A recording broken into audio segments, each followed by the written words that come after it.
9 шампионски титули, 7 титули ке возачите, 114 победи, 320 подиуми, повеќе од 3500 поени. Ова е сторијата за подемот и падот на Williams Racing. Останете со каналот Формула 1 на македонски.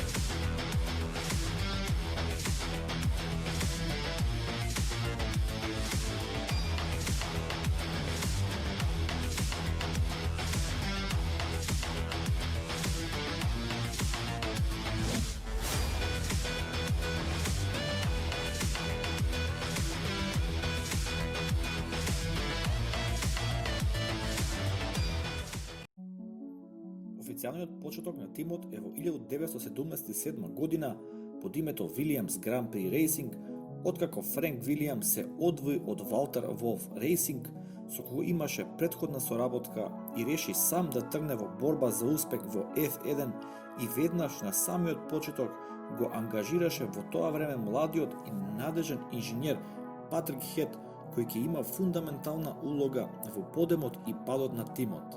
Првата сезона за Williams Racing е лоша, 0 поени, меѓутоа веќе втората година тимот ги бележи своите први поени, а во 1979 година и првата победа во рацете на Клеј Регациони, и таа сезона контото на победи за Williams ке се искачи на 5 победи. Секако ова се должи и на фактот што Williams кон средината на таа сезона го представи првиот болид FW07 кој имаше така наречен ground ефект или на македонски тоа би се превело како уземјување и кој представуваше своевремена револуција во падокот. Тука не сме да се заборави и фактот што Френк таа година ангажираше уште еден млад инженер, а на тоа вас верувам добро е познат Рос Браун. Во 1980 година Williams Racing го исполнува својот сон и двојната круна е во неговите раце. Титулата оди кај возачите во рацете на Джонс, а титулата оди и кај конструкторите во тимот на Williams. Сезоната 1980 ќе остане запаметена како сезона во која Williams апсолутно доминираше, завршувајќи со 120 поени на контото кај конструкторите, двојно повеќе од својот најблизок ривал во тоа време Региер. Сезоната 1981 повторно Williams е шампион кај конструктори, но овој пат само со 4 победи во целата 1981 сезона. 1982 година Алан Джонс оде во пензија, на негово место пристигнува Кеке Росберг, таткото на Нико Росберг, и таа сезона станува првиот светски шампион кој победил само на една трка од 1958 година во Формула 1, факт кој ја потврдува конзистентноста на Williams и Кеке Росберг таа сезона. Одиме малку понатаму, инцидентот на Френк Вилијамс во 1986 година на пат на кај дома во март 1986 Френк Вилијамс е инволвиран во сообраќајна незгода која ќе го остави парализиран. Френк ќе помине долго време во болница и првпат повторно ќе биде виден на падокот дури следната надпреварувачка 1987 сезона. Таа 86-та сезона Williams е повторно шампион кај конструкторите и за влакно Менсел не успева да стане шампион, откако задниот лев пневматик ќе му откаже при контакт со друг возач на самиот крај на австралијанското Гран При. 86-та година е многу битна за Williams, бидејќи ја носи и првата титула за Williams, која доаѓа при соработка со Honda во рацете на Нелсон Пике, кој таа сезона ќе одбележи 3 победи. Неговиот тимски колега Мансел ќе има 6, но сепак ќе заврши само втор поради полошата конзистентност таа сезона. 87 година продолжува доминацијата на Williams Racing со феноменалниот болид FW11, кој инженерите на Williams до совршеност ќе развијат подвижната суспензија која овозможуваше различен сетап на самиот болид за време на еден круг, зависно од тоа каде се наоѓа самиот болид на патеката, идеја која првично беше развиена од Колин Чапман. Преоѓаме на ерата Вилијамс-Рено, која траеше од 1989 до 1997, почетокот на 89 година одбележува нова ера за Вилијамс, кој иако има одличен успех со Honda, сепак Honda се решија да дадат ексклузивен договор на Мекларен и Вилијамс, потоа се префали на Рено мотори, откако една сезона помина со нерембендирани Рено мотори и по влегувањето на Рено дефинитивно се реши да преде со таа моторна единица. Френк Вилијамс и Патрик Хед ќе направат уште неколку гениални потези на кои ќе му овозможат на Вилијамс повторно да се бори за победи и титули со најмувањето на, сигурно погодувате, уште еден млад и надежен инженер, овој пат Адриан Њуи.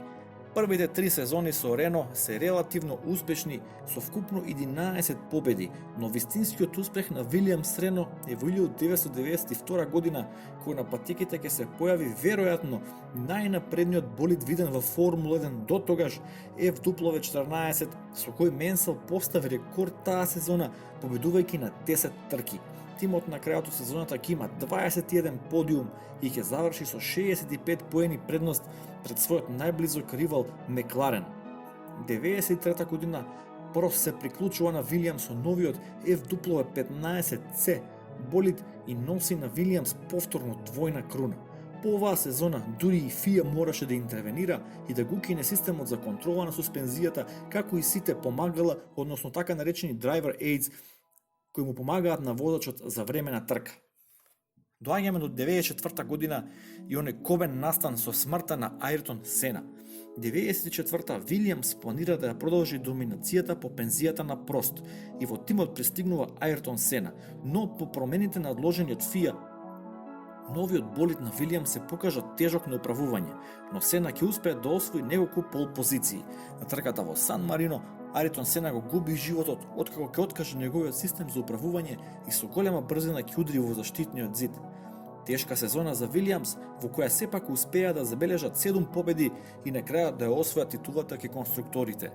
Започнува ерата на Рено против Бенетон, односно 95-та сезона, по тешка и долга битка со болидот на Бенетон, управуван од младиот Михаел Шумахер, Вилијамс ги губи двете титули. 96-та година Шумахер со целиот технички кадар заминува во Ферари, а Дејмон Хил е заменет од младиот и надежен Жак Вилнев. Шумахер и Вилнев ќе водат тешка битка за титулата, во која еден инцидент предизвикан од Шумахер во директен дуел со Вилнев ќе биде одлучувачки, односно Шумахер ќе добие дисквалификација, а Вилијамс и Вилнев повторно ќе станат шампиони. 97 е последната година за успех на Вилијамс, каде што дуото Вилнев и Френцен ќе донесе уште една двојна круна за Вилијамс. Тоа воедно ќе биде и последен пат Вилијамс Формула 1 да биде шампион. Падот на Вилијамс. Иако на патеката Вилијамс се покажа како мощен успешен проект, во подзадина финансиските одлуки и менаџирањето на тимот комерцијално никогаш не се покажа како силна страна, иако Вилијамс со години ги има најдобрите спонзори, најдобрите возачи и најдобрите мотори. Со новиот Конкорд договор, кој стапи на сила во сезона 1998, Вилијамс почна да тоне. Со новиот договор парите од комерцијалните права значително се намалија и тоа ги извади на површина финансиските проблеми на Вилијамс, кои ќе следат проследно со падот на формата на самата патека. Со новиот договор Winner takes it all, односно со новиот Конкорд договор кој максимално ги кешираше само победниците во Формула 1, Вилијамс се најде во небрано и тврдиот став на менаџментот предводен од Френк Вилијамс и неможноста да се прилагодат на новата ситуација ќе ги чини многу пари и секако многу перформанси. На сето ова се надоврзува и повлегувањето на Рено од Формула 1 во тоа време, удар кој директно ќе го погоди Вилијамс во срце. Од друга страна пак Мекларен го доведе Адриан Њуи од редовите на Вилијамс и секако ги обезбеди во тоа време моторите на Мерцедес, пошто Мекларен и Мика Хакинен ги освоја титулите за сезона 98 и 99. Оттука Вилијамс влезе во период на лоши перформанси и постојано менување на возачи и добавувачи, се додека не доби ветер во грб со новиот ветувачки договор и со тактичката соработка со BMW во сезона 2000. доаѓаме до нова ера, односно Вилијамс БМВ, каде што БМВ донесе двајца млади и надежни возачи Хуан Пабло Монтоја и Ралф Шумахер. Првата сезона не донесе многу успех, но сепак го врати Вилијамс на правата патека со 3 подиуми таа сезона. 2001 сезона Вилијамс има дури 4 победи во Формула 1 и сите помислуваат дека добрите денови во Вилијамс полека но сигурно се враќаат назад, а тоа беше подкрепено и со фактот што во 2003 година Вилијамс дојде многу близко до освојување на титулата во Формула 1 со својот F25 болид, но сепак Шумахер завлакно успеа да ги победи и да ја однесе титулата со Ферари таа сезона. Сезона 2004-2005 беа подпросечни сезони за Вилијамс и БМВ започнува да размислува за собствен проект. По слабите резултати, Вилијамс го губи БМВ, Монтоја оди во Мекларен, Ралф оди во Тојота и Вилијамс се враќа на Косворт мотори и го ангажира Сем Мајкл како технички шеф на тимот.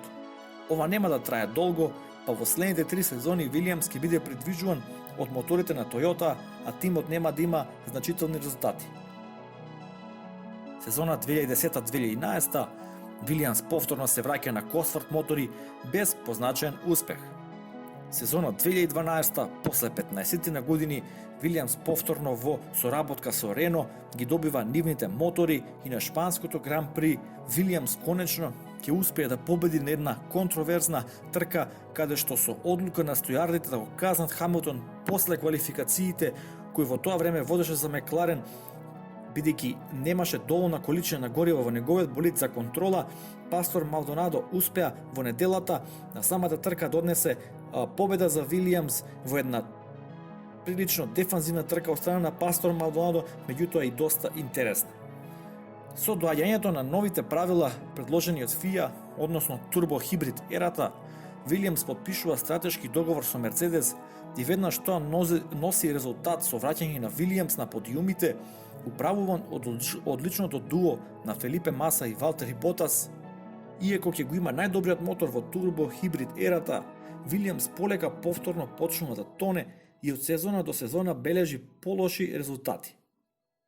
Дното го допира во предсезоната 2019 каде што тимот не можеше навреме да припреми болид и да го спреми за предсезонски тестирања.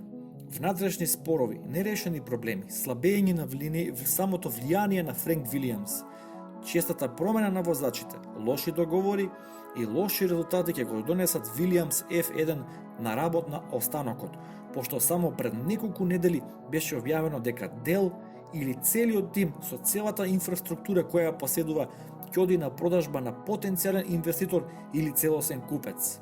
Едно од најголемите имиња во Формула 1 полека но сигурно згаснува, не можејќи да се адаптира на новите и модерни времиња во Формула 1, меѓутоа и во целата атмосфера во која се наоѓа самиот спорт и светот кој се соочува со многу различни предизвици.